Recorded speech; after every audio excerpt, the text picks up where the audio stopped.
Hey everybody, how's it going? It is Joe. It's Friday, February 27th. Welcome back to another episode of Inside Our Phillies. We're going to take a step back from spring training and now take a bigger look, macro look across the division to talk about what's been happening and kind of go over our overall predictions for the division for the season. I think it's about that time as the calendar is about to flip to March that you really want to get looking at that. So here to talk about that all, first we have SJ, Jeremy. How are you doing today, Jeremy? I'm doing great. Awesome. Happy Friday. We also have our resident Mets fan, Alec, here. Hi. How's everyone doing? So, um, very interesting offseason for a lot of these teams. And we're going to go through each of them, kind of just saying who they've added, who they've subtracted. And then we're going to take some time at the end to kind of go over the standings that we think. So let's go over maybe the least interesting team first, and that's the Nationals. The Nationals are the team that has spent the least across all of Major League Baseball this offseason. They spent $5 million on Major League contracts, and they really did not do all that much. Their big offseason move was trading for Harry Ford, the former Mariner, where they traded away Jose Ferrer. And they also got rid of Mackenzie Gore and I was gonna have some say, I prospects. think that's probably their biggest offseason move was getting rid of Mackenzie Addition. Gore. That's a subtraction. That's a subtraction, not an addition. Um, and they also added Miles Mikolas of St. Louis Cardinal fame. And honestly, there's hardly any other notable moves that the Nationals have made. So we'll start with you, Alec. What are your thoughts on the Nationals offseason? Um, I mean, I'm gonna say probably the coldest take of all time. I think they're gonna be last place in the National League East this year. The Nationals have been a team that's kind of fooled me the past 2 years. I looked at them and I looked at their talent with CJ Abrams, James Wood, and Mackenzie Gore, and I was like, all right, they're not gonna be a good team, but I thought they had enough to be like a 500 team. And instead, they just went on to be just straight up bad. And then now they got rid of, their best pitcher. So yeah, no, they're just gonna be bad this year. The one thing I'll say about them is, watch out, Phillies. Don't lose to them, otherwise they will tweet at you about them beating you. Ask me how I know. And then we'll go on to never lose again. Well, that was so funny. The whole Natitude thing back in the day was just genuinely hilarious.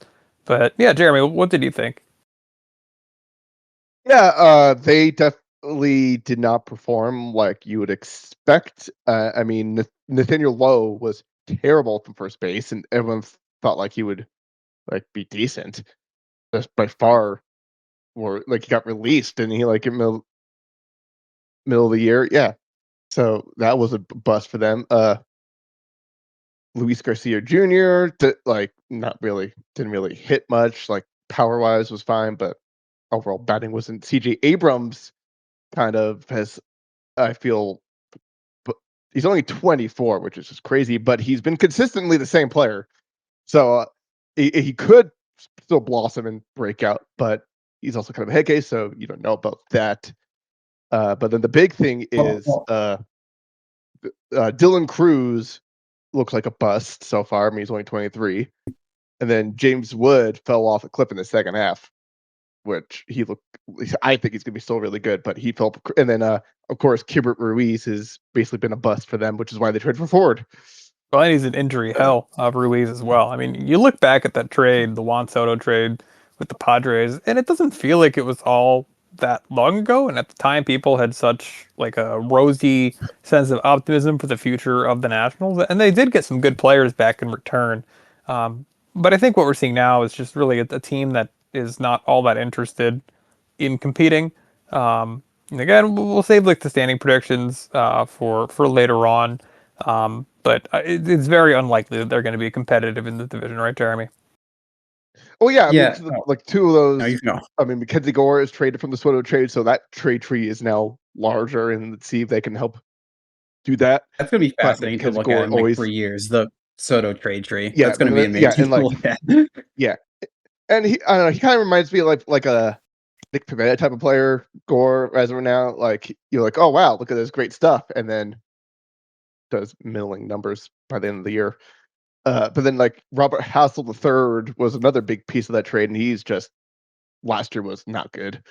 So like the two big pieces are CJ Abrams and James Wood still. So those two are very productive and could be good teams, but they have to be consistent, and they're just not yet. Yeah, Well, and also, I Abrams mean, is the at the thing is, point. this is Go ahead. oh, okay. Well, the thing is also, this is baseball. This is not the NBA, and this is what I'm going to say earlier. Like, even if CJ Abrams takes that step forward, he's only one of 9 hitters, and like, doesn't matter how good he's going to be if you don't surround them with actual talent. They're still going to be bad. I mean, look, obviously the most obvious example of this is the Angels. They had two top 5 players in the MLB, and Ohtani and Trout, and never made the playoffs once. Top I don't think three. they had a above 500 season once. So it's like Nationals don't surround their core with talent, even if they take the step forward. They're still going to be bad. Yeah. Even just separating how like mediocre like the young offensive players were, like they were still their pitching has really been the bigger problem. Have they had one start? They had two starting pitchers above 0 WAR. What Gore at 3, who's now gone, and Soroka at 0.7. Everyone else was negative, and Soroka is now gone. Yep. I don't want to say that they're quite at Marlins level, perpetual rebuild yet, but they're getting there. And I feel like you have to officially kind of put CJ Abrams onto trade watch now that he's kind of into his arbitration years. He's pretty much the exact same kind of control as Mackenzie Gore, with roughly 3.5 years used up of that rookie deal. It's going to be interesting to see what happens. But the Nationals are on their way out. They've been on for many years, and they have not really made that stride to get back into things. Yeah, I mean, it's. I think it's. I mean, I think it's fair to say the perpetual, like the Expos, uh, they perpetual like they were constantly bad, except for like one time, like a couple years. Uh, yeah. So like the Nationals were like the first the one. So like that one stretch the Nationals had when they were like when they like they drafted Strasburg, then Harper back to back. I feel that's better than any stretch the Marlins have. Like yes, Marlins have 2 random World Series, but the Marlins have never had like back-to-back consecutive good years. Yeah, yeah. No, I think you're right. And the And Marlins And offseason, Nationals had like 5, so that's better than like that's pretty good. the Marlins offseason was another one that was not great. Big additions include Pete Fairbanks from the Rays, Chris Morel of Cubs fame, Chris Paddock, who's kind of cooked at this point, but he's a name that people recognize still. Obviously, the big loss, really the only loss of value, is Edward Cabrera, and then I guess Ryan Weathers too. Um, any thoughts on the Marlins? We'll go to you first on this one, Alec. Uh, they're the Marlins. They're the team that I'm used to looking at the standings and seeing that they're at the bottom for most of my life. And what's frustrating is, thinking about what to say for this recording. Like last year was a year where if they were a team that was actually trying to win, like but actually try to build off of it. I mean, they had almost a 500 year. They had a really strong second half. They obviously have some pieces to build around, and so it's like, okay, like if you're a team that was actually competing, last year was a year where you go say, okay, we have some good pieces here. Let's actually build around it and actually try to make the playoffs. But they're the Marlins, so they didn't do that. So I'm not, what am I expecting from them? Not much. They'll be a thorn in our side because they're a thorn in our side every year, but that's their World Series. So it's like, I can't really expect anything more from them. How about you, Jeremy? Yeah, I mean the difference between the Marlins and the National is everyone in the division is scared of the not Marlins. They Oh, yeah. just somehow in division games they pull their shit. It's so fucking annoying. But They're and pesky just and yeah, I mean they'll ruin your day. yeah, I mean, but I mean, they had the funniest gate win of the year against the Yankees this year when they faced the Yankees basically threw everyone in the ninth inning that they acquired on the trade deadline cost them the game in the ninth inning. It was the Oh most my god, hilarious game I've ever seen. that sweep Like in that, you Miami could was not. so funny. It was hilarious. You could As a can't imagine. Yankee Yeah, but hater, I loved it. That was hilarious. I mean, they're off. They've got a bunch of young guys that uh have good wars, but mostly because of defense. And they're like, this is why I went. I don't give a shit about defensive metrics that much because Xavier Edwards and Otter Lopez are both worth over 3 WAR apparently, but their OPSs are both under 700. That's not going to win shit. But when those are your two, and then you had Stowers, who was like beast in the first half, but fell I off feel like the problem trying to with get back to defensive earth. metrics is that like the only way you can like really tell how good someone is at defense is by watching them, and there's 162 games for like every team, like so it feels like at least like it's good to have some reference because I'm not watching 162 games in the Marlins, but yeah, defensive metrics I don't really take a huge ton of stock in them. I feel like you can't because it's not when you get a hit, it's either you get a hit or you don't get a hit, right? Like defensive Yeah, metrics, it feels like there's so much more to it, but it's like the only thing we got. So unless you're watching 162 games of every team somehow. no, yeah, but it's like thing, like even if like I always he's the easiest one to compare to, but like Castellanos was the worst player on baseball last year of a starter, and we still won 90 plus games, and his defense wasn't the reason why we won 90 plus games. So like unless your whole team is bad uh, defensively, which is what sucked the Phillies in the 2018 to 2022 years. Oof.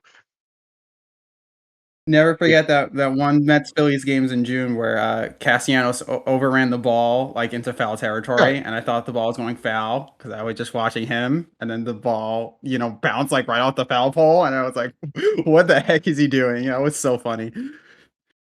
but the Marlins though, yeah, Cabrera. I mean, I feel like his stuff is better than his numbers when he can't stay healthy, and his numbers always just been like good, but he's gonna be 28, whatever. But yeah, their bullpen is really good. I mean, a lot of that's just like fool's gold, though, right? Like you're not going to be getting another year out of like Tyler Phillips like you got last year. You look across the Marlins No, roster, and what really sticks yeah, out is a couple things. Number one, they're pretty old for being a team that's so bad. They don't have a lot of those under 25 guys that are giving them big production. And then number two, you're just not a serious team if three of your starters for most of the year last year had negative WAR. Dane Myers, 106 games, negative a tenth of a WAR. Agustin Ramirez, 136 games, negative point 0.4 WAR. Eric Wagaman, who is no longer on the team, 140 games, negative point 0.4 WAR again. You just can't call yourself a serious I mean franchise. they only had one player who's OPS above 785. That was Sure. Stowers, and they had Stowers at 912. No one at 800. Yeah, no Yeah. one in 800, 912, and then a bunch of 700, like in high 600. So they are, yeah, their rebuild has collapsed as usual. Yeah. And I like everyone likes to say that if the tragedy of what's his face, uh, if he didn't die, they wouldn't have blown up the team. I think they would have blown up the team anyway. I mean, yeah, For the Marlins. Fernandez, as you're talking Yeah, about. Yeah. yeah. And everyone talks about how Lone Depot Park is some kind of cavern that players don't hit in, but you look at like the park factor, and it's actually a slightly above average offensive environment. Actually, it's tied with Citizens Bank Park, which is a field that I think people consider to be a bandbox, even though it's not really anymore. By the way, so funny, Joe, how empty that place was. I remember you showed me those pictures when you were there. Unbelievable how empty they were. And I mean, you could say like the whole thing about like the Marlins about when they're starters, they have a $76 million payroll. I believe their payroll is right around that. The Mets are paying Juan Soto and Francisco Lindor more than the Marlins are paying their entire payroll. Like they're not a serious team. They're just not. It's Oh kind yeah, of no, I hilarious. agree. And if these owners were still like, oh, like we can't, like the Marlins and the Rays, like the Rays and Marlins should share a stadium. T- Prove me wrong. They combined I wouldn't be able mean, to fill a 40,000 person stadium, both of their fan Yeah, no, they bases. would but yeah, not. but the Trop, yeah, they spent all this garbage money to rebuild the Trop because their deal fell through and because of the so. But like they should have been just playing in Miami, and they should just play. They should both just share the stadium like Giants and the Jets. Like they're both unserious, and at least they'll get way more money out of the city. Will get so much more money if there's two teams. If you can make it work with the scheduling, I think it would be tougher with the scheduling to make that work. But like, yeah, that would make sense. I mean, isn't the Race Stadium? It's in like St. Pete, right? Like, it's kind of like out of the way for like people who live in Tampa, from what I've heard. It's Well, the the whole problem thing's is a just. it's out of the it's like it's on a one-way road and everything, and it's just like it was crappy. They built it to get a team, and then it sat there for like a decade plus, and then so when they finally got the Rays, the stadium was already out of date, so it wasn't like a new stadium that was built for it. They are moving Crazy. somewhere. I don't remember where they're moving. No, There's like no, no, that fell apart. There's no deal. I thought they were moving That's why where they the near the Bucks or something. no, that fell apart. Okay, that's the one that fell apart. All this stuff is so confusing. There's a lot of teams trying to move across sports right now. But I mean, I think the problem with having them both play in the same city is that there's just not a city big enough to support one team. Like, what good would moving a team halfway across the state do, right? Like, if you're going to do any kind of movement, then just move one of the teams to Orlando, probably the Rays, but like move the Rays to Orlando and hope to do something similar to what you're going to eventually have in like Vegas. It's like, you know, the transplant city and bigger city. I don't know, but it's sad. It's sad. The state of baseball in Yeah, yeah, Florida. yeah. I mean, yeah. It was built in 1990, and then you had the AFL team there for 5 years, and you had the Lightning there for 3 years, and the Rays didn't get there to 98. So like, yeah, it's just a disaster of a place. It is sad though. I mean, because you have to wonder, like, especially with the Marlins, like, if they were good, like, I mean, I would think some fans would come out. I mean, the Bucks have a good fan base, right? Don't the two hockey teams? They've been like really good for a little bit now, and they obviously have their fans. It's like I don't know. It's like if the Marlins were good, I don't think the place would be that empty. I don't know. No, it's the same No. problem with the A's. The fan base doesn't come because there's no consistency to keep players. No one wants the casual Yeah. fan does not give a shit when the team is constantly new. So does it like yeah, people yeah, so I would kind of argue with that because you look at like they had a similar run to what the Phillies had in 2008. They obviously made the World Series. They also made the playoffs in 10 and 11 as well. But then you go to that's true. 2012. They have because they've been consistently good, but I think it still matters that they constantly trade players. Well, they were more consistent back then than they are now. And still, they were last in attendance in the American League in 2012. And this was kind of when you had like peak Evan Longoria, BJ Upton was still there. You had Ben Zobrist. Like there were a lot of Yeah, guys that you could hold on to year over year. David Price was there. Like that was a team with a bunch of fun players that have been there for a long true. time, and still nobody showed up. James Shields was still a Ray back then too. Wow, that was a fun team. True. Yeah, I mean, I don't know how much like the truth of like it's a pain in the ass to get there in yeah. Yeah, yeah. Crazy Should we stuff. I talk mean, about the other teams now? That's not the Yeah. Marlins. the Marlins are so irrelevant that it's I think more fun to talk about the other team in Florida, just because at least Yeah, they're we wound up talking usually about the more Rays during competitive. the Marlins segment. Yeah, That's That's that funny. that true. says something. That yeah, that's the thing. Like yeah, I don't know like anyway, like I know Xavier Edwards, Stowers, and Jesus Sanchez, like I own like Did you see any that one of those that freaking that bit yeah. that And Sandy. their TV people did? It was like Billy on the Street, like they ran around the stadium saying, "If you can name a Marlin, I'll give you a hot dog." I mean, that's just so it's hilarious, but it's so pathetic. But like that's the state of their franchise. It's just so sad. Yeah. So on to the Braves, who had a pretty decent offseason, at least in my opinion. The only people really that they lost was Marcelo Zuna, who was kind of cooked. They lost Alec Manoah, who was also kind of cooked, and they lost Pierce Johnson from the bullpen. But as far as the additions go, they got Robert Suarez to a 3-year deal. They got Hassan Kim. They got Mike Yastrzemski. They got Martin Perez, who was good, and I think he's actually underrated and was undervalued. They held on to Rysel Iglesias. And they made some other kind of smaller moves on the edges, guys like Jonah Heim, Danny Young. But what are your takes on the Braves offseason? Jeremy, we'll go to you first on this one. Yeah. So yeah, I mean their bullpen is to be a pain in the butt. Uh, but I don't know. But what's his like? What's the guy they signed? Jeez, I'm like so out of it. Uh, the guy, In the bullpen, Sanchez, right? Robert Suarez. Well, Suarez, yeah, Robert Suarez. Yeah. I combine like because it wasn't like a Robert Sanchez. That was a reliever. But it wasn't Roberto. But anyway, but but the Padres fans were saying like he's just kind of become just like a fastball only thing, and his numbers are good. They're not really long term for him, but he's still be paying the bucks. He's a lefty against us. Uh, their starting pitching is injured. Like you have no Schwallenbach, no Smith Schuyer, whatever. Schauber, yeah. Who knows how good Strider is going to be? Uh, Sale's another year older, so and then can he magically still stay healthy for the Braves for some reason? And then on like the offensive side, I think Albies might be one of the most overrated players in baseball. Uh, Michael Harris is like a pumpkin in the first half every year, so if that continues, and then Joseph Profar is a steroid merchant. Riley's inconsistent as hell. Olsen kind of power numbers like he's still good, but like still wasn't as good. So I don't know. Yeah, they're and Acuna Jr. is a year older and is definitely not the same player anymore. So It's interesting.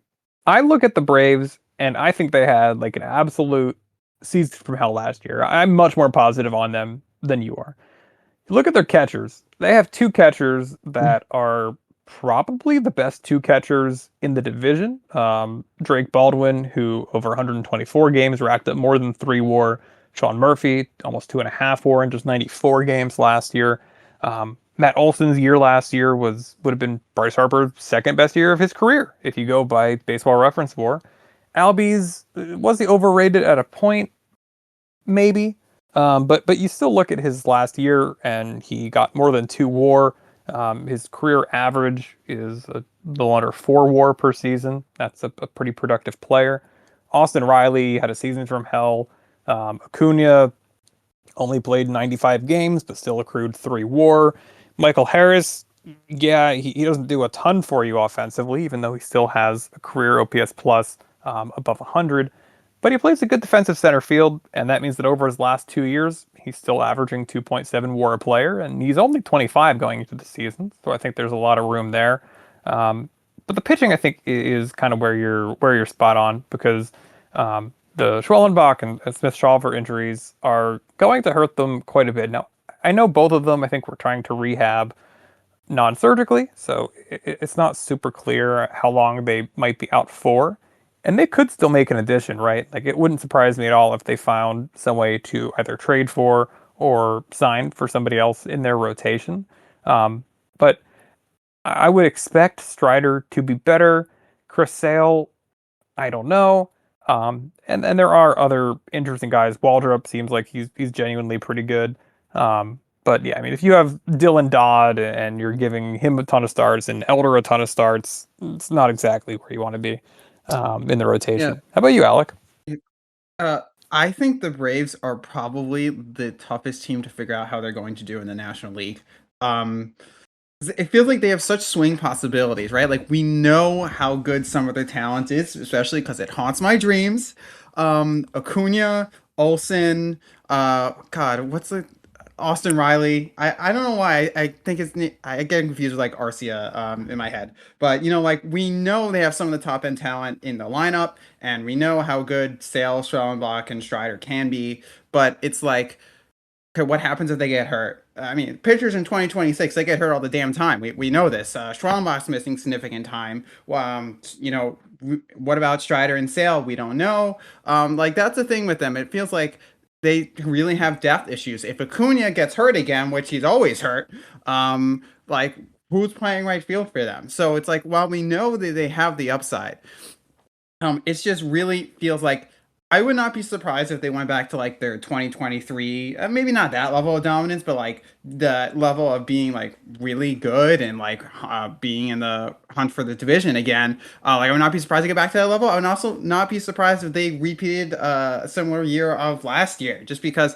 it feels like once those people go down, or if they have a down year, like who's picking up the slack? Didn't they have Alex Verdugo playing a decent amount of outfield last year when Acuna was hurt? It's just like there's like no depth there. There's just absolutely none. And so I actually think, I mean, listen, maybe matching that deal, that freak out with the Yankees was a stupid idea. They have him for 7 more years, which is honestly kind of crazy. But it's like when you look at who they have pitching, behind their three guys, it's like I think losing him really hurt them. At least it feels that way because again, no depth. So I don't really know what to expect out of the Braves this year. I like their additions a lot. I think that they're smart additions. Mike Yastrzemski has been a pretty productive player throughout his career in San Francisco, um, Billy's and killer. and he's hitting into the cavern known as Oracle Park. So moving to Atlanta is probably going to do him well. But even playing most of his years in Oracle Park over the last few years, he's put up 2 WAR a year, and he has some real pop in his bat. I think that's going to be a good addition for the Braves. Certainly better than whatever else they're going to be getting in the outfield. And Ha-Sung Kim is I think someone that has a high potential. I know so many people are low on HSK, but I think that I just have to believe that he can at least bring back a little bit of that player he was in San Diego in 22 and 23, where he put up Well, 5 WAR 2 years in a row. when's he coming back though? He's hurt, right? Didn't he get hurt like with some doing some random off the field thing? I don't fully remember, but I remember he got hurt. So like, when could we even expect Him to come back for the Braves? Looks like May or June. He tore a tendon in his middle finger. Recovery time 4 to 5 months, and he's probably we'll say June. Schwellenbach probably will also be back around June. Smith Shawver is going to be out for longer. Um, so we'll see if it's true that Schwellenbach and HSK come back in like somewhere in that May June time frame. I think that's obviously a lot better for the Braves than if they come back in August or September or not at all. Yeah, oh, for sure. All right, Yeah, I so mean, the only thing I can predict on the Braves is we will have at least one heartbreaking loss at Truist Park because that place just there's some real demons. Like I want to exercise whatever demons the Mets have in Truist Park somehow. But yeah, there'll be one game. It doesn't matter. The Braves could have a 60-win team. They will just find a way to crush our hearts because they're the Atlanta Braves. It's just what they do to us. yeah, Braves are always tough. Even last year, even though they weren't that good, they still felt tough for at least most of the year. So now we'll move on to the Phillies. We'll save the Mets for last just because their offseason is going to take probably the longest to kind of debrief. The Phillies, for the most part, they just ran things Running it back. back. Schwarber, Realmuto, they're back. Brad Keller is an addition. Nice add to the bullpen. Adolis Garcia is your Nick Castellanos replacement in the outfield. And other smaller moves that we've talked about throughout the offseason, mostly in the bullpen, as well as Dylan Moore on a minor league contract. And then your losses include Ranger Suarez, Harrison Bader, the aforementioned Castellanos, Matt Strom, Jordan Romano, David Robertson, and Walker Bueller. So, Alec, I'm interested in your opinion on this offseason. So let's go over to you first on this one. You know, this was the toughest one for me. So, just for everyone at home, I'm a bit of an overthinker. So, when Joe said to me, this is a podcast we're going to be doing, I kind of thought for a while about everything I wanted to say about these teams, and I came to the Phillies, and I really had trouble.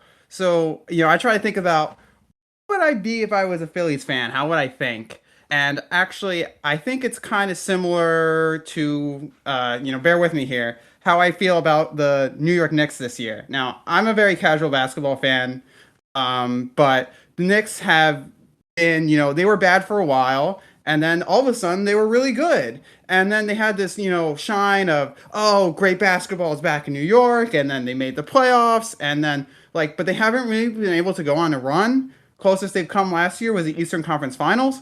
Now, like this year, in like December, it's like, okay, this team's going to be really good. They're going to make the playoffs at a high seed. Well, it's all about what can you do come playoff time, because I already know this is a really good team. I already know they're going to do really well. That shine wore off, has already worn off. So it's like, it's all about can you perform in the playoffs, right? Like I'm just sitting here waiting for the playoffs with the Knicks. And so I sort of feel like I would be feeling like kind of similar with the Phillies. And frankly, I would be a little annoyed that they ran it back, because it's like, what have they done that can make you think things are going to end differently this year? The only thing I can really look at and say, hey, things are going to end differently this year, right? I mean, right now, this team kind of has the narrative, unless things change, that they peaked in 2022 and 2023. So how can they change the narrative of after getting knocked out in the first round the past 2 years? And it feels like the only thing that could really change the narrative, because they're just running it back, is if Painter comes up here and kills it, and Aiden Miller comes up here, I believe they got that name right, and kills it. But it's like, other than that, it's just the same team that just hasn't been good enough. And Schwarber is probably not going to repeat the year he had last year. Harper's only getting older. Turner looked like that contract was going to be bad the first 2 years. Now he had a good year last year, so let's see what happens. What's going to happen with Wheeler when he comes back? Like, there's just so many question marks that it's like, how is this team? Yeah, I think this team will be good enough to make the playoffs. They should be good enough to make the playoffs. But what is going to be here that going to make someone truly believe this year is going to be different than the past 2 years? How about you, Jeremy? Yeah. I mean, we talk about the death on this podcast, but there were very few big moves that could have made. Bichette would have been the biggest one. That didn't happen. That sucks. But whatever. He's now public enemy number one. Can't wait to he gets booed. But I know no one wants to hear this, but I think they should have gotten the deal done sooner. I think they should have seen that someone was going to pivot off of Tucker. The Mets or the Dodgers are going to pivot, and they should have gotten it done sooner. But that's just me. That wasn't up.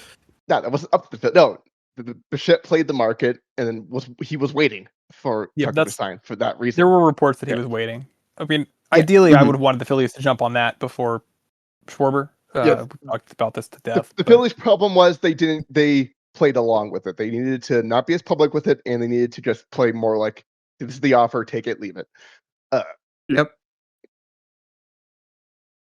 But then they jumped the gun with Garcia. Maybe they could have just kept Bader instead. But so a lot of it, and then of course, a little drama in the clubhouse, everything pissed, like Strom talking a little shit as he was traded away. Harper feelings get hurt. All fun times. So it's a little crap. Like definitely not the greatest offseason we wanted. I don't know, but watching Crawford looking pretty decent in spring training so far, I'm excited. We got some young guys. Oh no, we're believing spring training stats are real. No, his numbers aren't good. This is the eye test.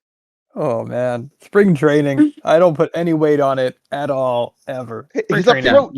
I'm talking about his approach. His approach is looking good. He hit a double in the air again today. Like he is not pounding the ball into the ground right now. Yeah, I mean, I guess you can take some things from the approach. Like, I think people have felt okay about the Phillies bullpen going into this year, bordering on good. But I think all of the reports that we've seen from what's been going on in these bullpen sessions and people who've watched it, I think people feel a lot better about the bullpen than they did before.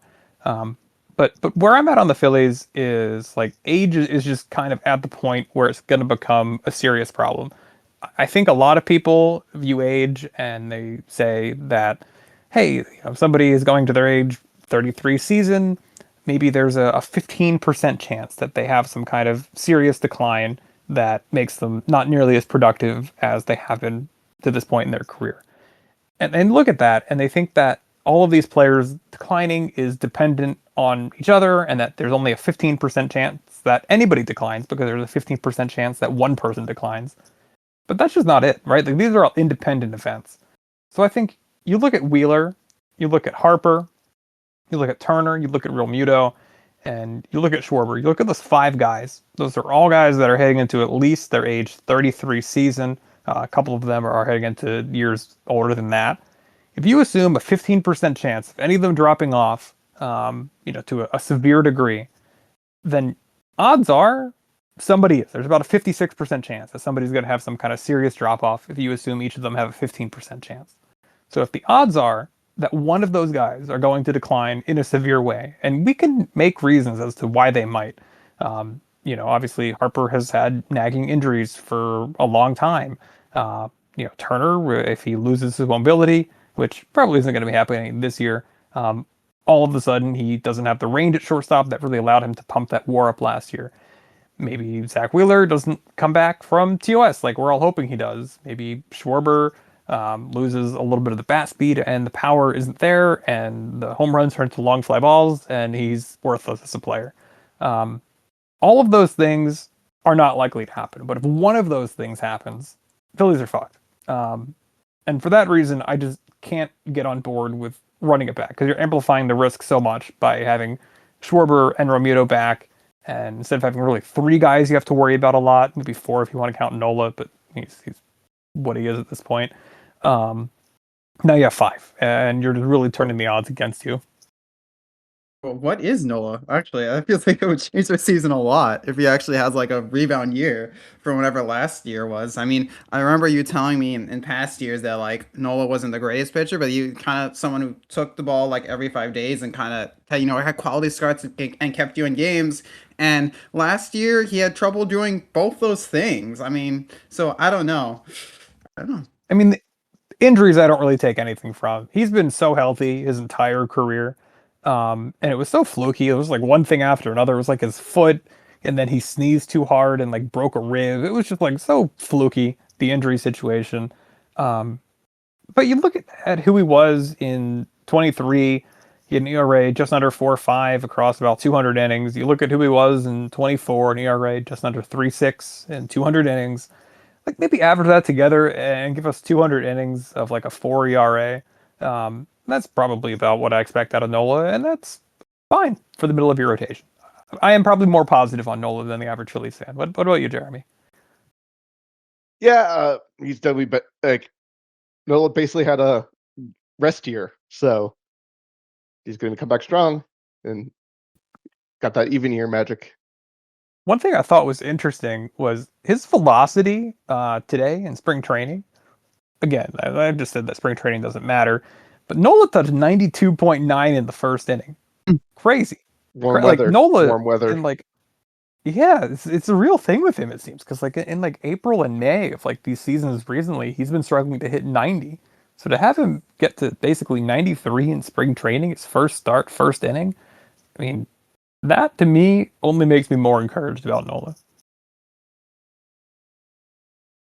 Yeah,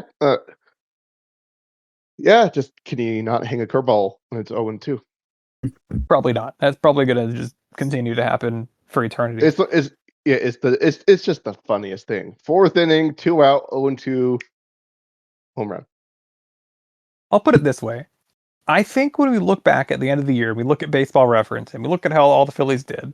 I think Aaron Nola is going to have the second highest WAR for a starting pitcher for the Phillies. Oh. Yeah, I believe it.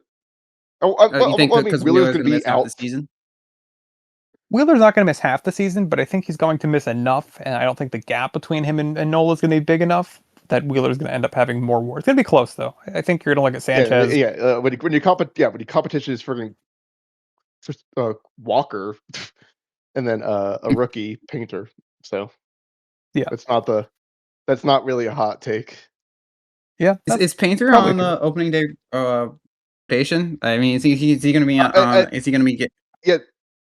Unless he has the worst spring training possible, gives up a million, like can't throw a single strike, that he'll be on the roster.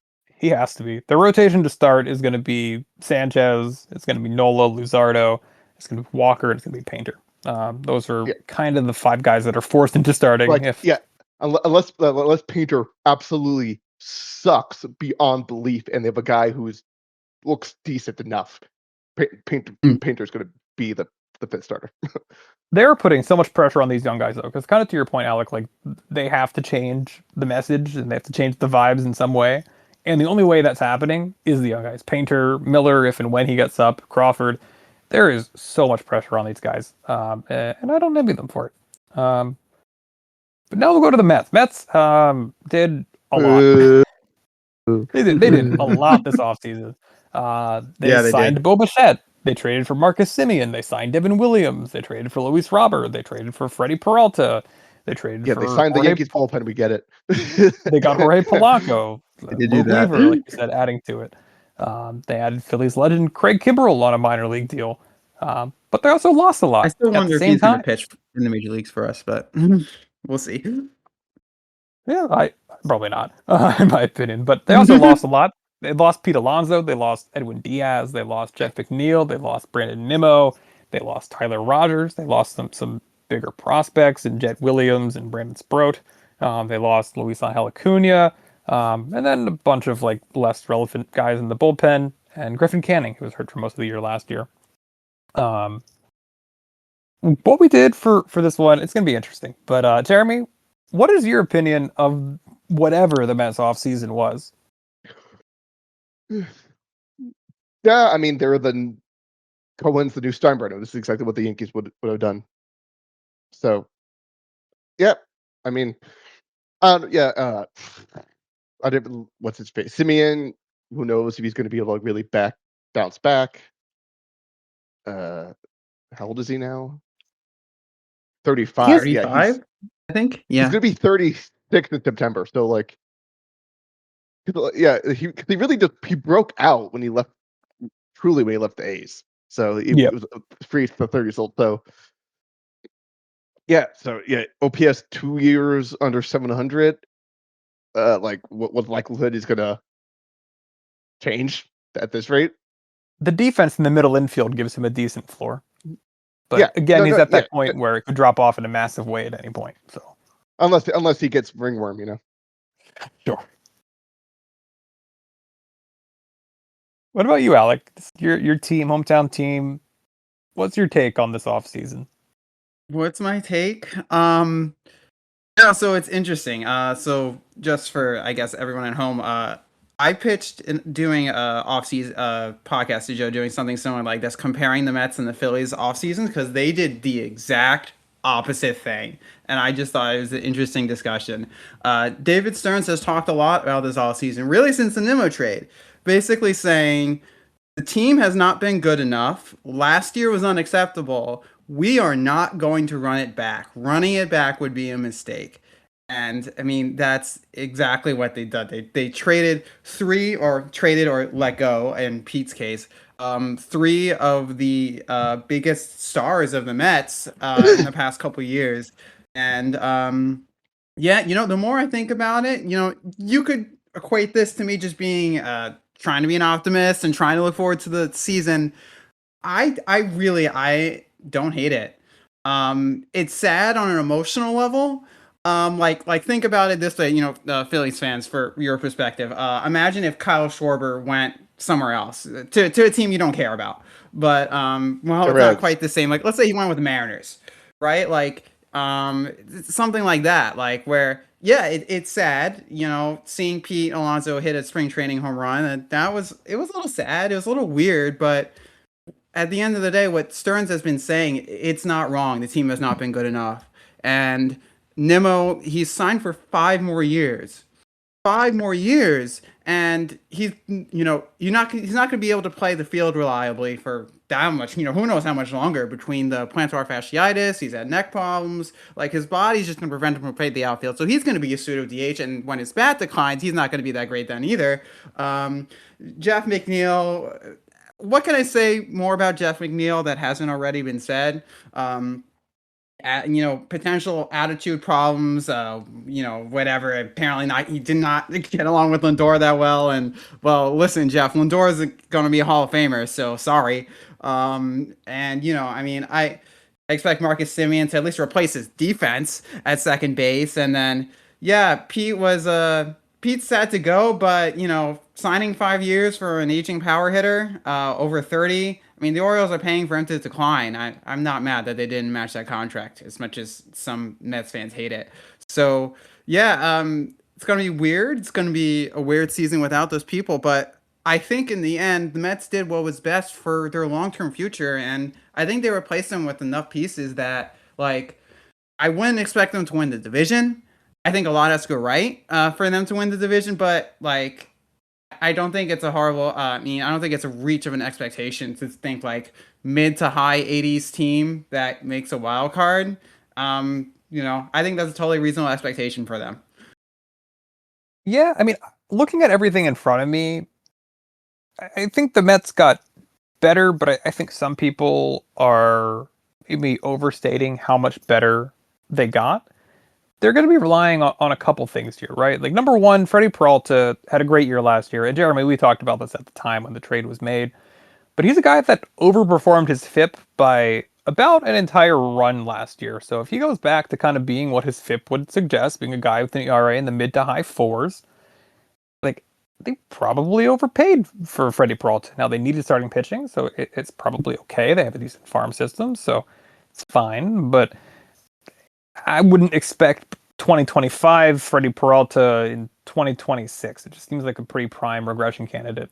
They got better at second base for sure. Simeon gives you probably high enough of a floor defensively that losing McNeil is not really a big deal. Bichette obviously improves you a lot at shortstop, even though it's hilarious. They're paying with tax and everything essentially $100 million for 1 year of Bo Bichette.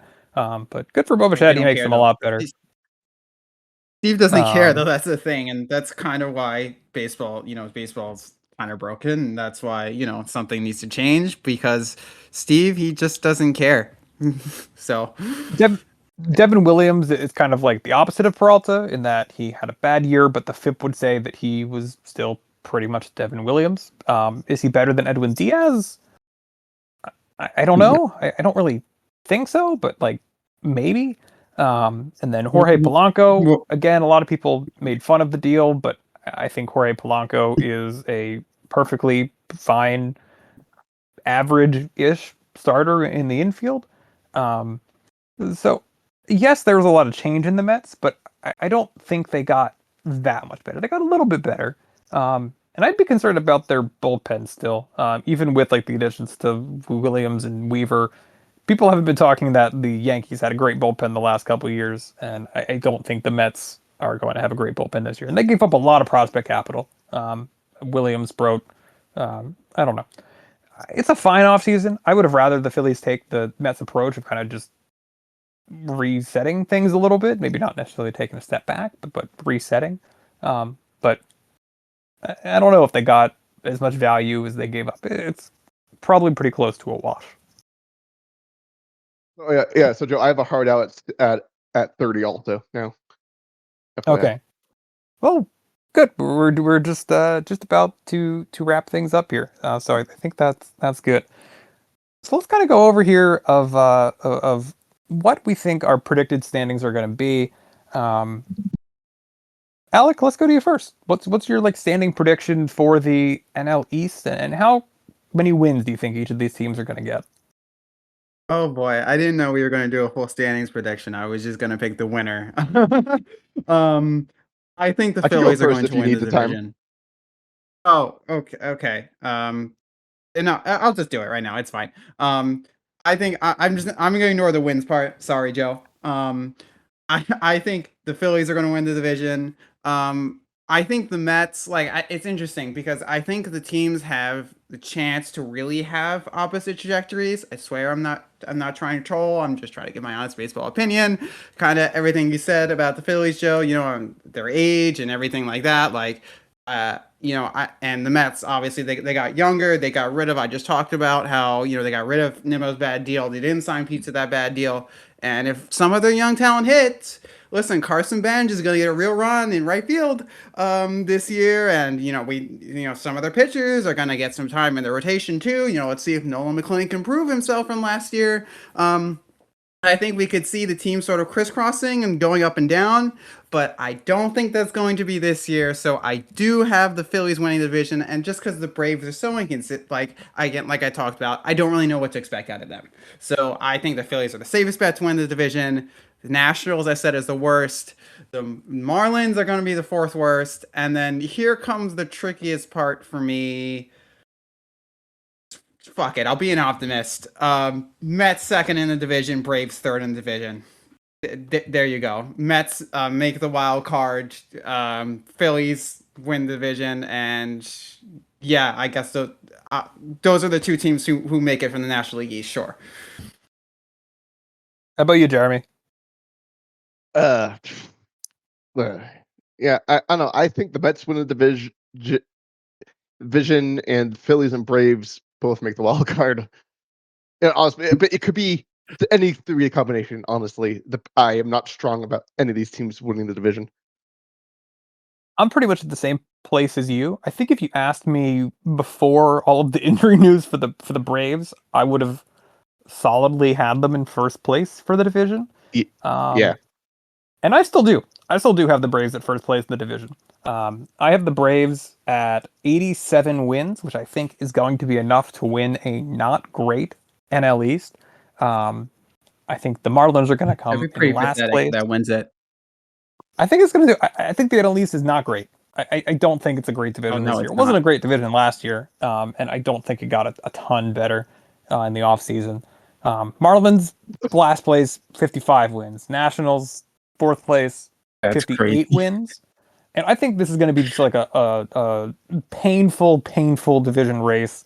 I have the Phillies at third with 85, Mets in second, 86, Braves in first, 87. I think they're all going to be super close, but I do give the slight edge to the Braves. Maybe 86 and 85 wins from the Phillies Mets. It's enough to slide you into a wild card. But I think we're all going to be just in pain watching a mediocre division and fighting for like the sixth seed. And I think it's just going to be a slog of a regular season. That's my take on it. Well, it might not be that bad to watch just because of the stupid balanced schedule that I will talk about how much I hate forever, but we don't play each other nearly as much anymore. So it's not like I think if your scenario is true, we will still have less games of the someone has to win this games. We all do get to stockpile some wins against two of the worst five teams in baseball, though. Not as many as we would with the old schedule, but still enough to maybe make a difference in whatever the wild card race looks like. I don't know. yeah. None of the teams who were out of the playoff picture last year, like really got enough better for me to think like the National League is not going to be just as mediocre as it was last year. Like I wouldn't be surprised if what you said 86 wins for the Mets and 85 for the Phillies. I That would not surprise me at all if that's a wild card. So it's, what changed. So Fair. Um, Anything else that you guys want to bring up? Alec, go to you first. I don't know. That's really it. I guess I won't have Nemo's walk-up song. God, what was it called? I'm so blessed. I won't have that stuck in my head every time I go to City Field this year. So yay. Bring me warm weather. Bring me baseball. I'm ready. The small things in life. How about you, Jeremy? Yeah, no, I mean, I'm disappointed. I am not able to go to Colorado for the Philly series this year because it happens right beginning of Passover. uh, so I got to figure out when I'm going to see them. So maybe we'll do a on the road podcast episode whenever they're playing somewhere. Yeah, we'll figure it out for sure. Um, you know, this is maybe a negative way to end it, but I am having a very hard time getting excited for baseball this year. I think we've talked plenty, Jeremy, about how kind of disappointing the Phillies offseason was. Um, I don't know. These young guys, there's just so much pressure on them. I'm gonna watch a lot of these games, all of these games, even though I'm not gonna enjoy my time watching it. I don't think as much this year as I want. But that could change quickly, right? If Painter is who people thought Painter was, then maybe that'll make me feel better. If Justin Crawford is actually lifting the ball, maybe that'll make me feel better. It's going to be fun, but also very stressful to watch these young guys because it's been so long since the Phillies have really had any kind of relevant production, any relevant rookies at all. So it's going to be very telling for the future of the franchise in one way or another. Well, anyways, thank Well, you Joe, guys so much for. you know is a perfect background sport, man. Grab your Switch, take your Switch out while you're watching the games. It's literally perfect sport for that. Yeah, Yep. yeah, that's fair. I don't know. I'm more locked in than that usually. I like to be. But anyways, thank you guys so much for joining today. I appreciate you both being here, and thank you everybody to listening. If you have any questions, be sure to join our Discord server, the Phillies Discord server. Link is in the show notes. There's a podcast channel there, so you can ask any questions in there, especially as we kind of get into the regular season, which we're less than a month away from now. I know a lot of people are going to be talking in there and asking questions as these series are going on. So, looking forward to that, and glad to have you all with us for the second year of Inside Our Phillies. Hopefully, we have some more news coming up in the next week or so about some exciting special guest episodes and other ideas for the future. Should be having some concrete details on that soon. But don't want to get too ahead of myself for now. So again, thank you guys for joining. Thank you everybody for listening. Have a good one. We'll be back after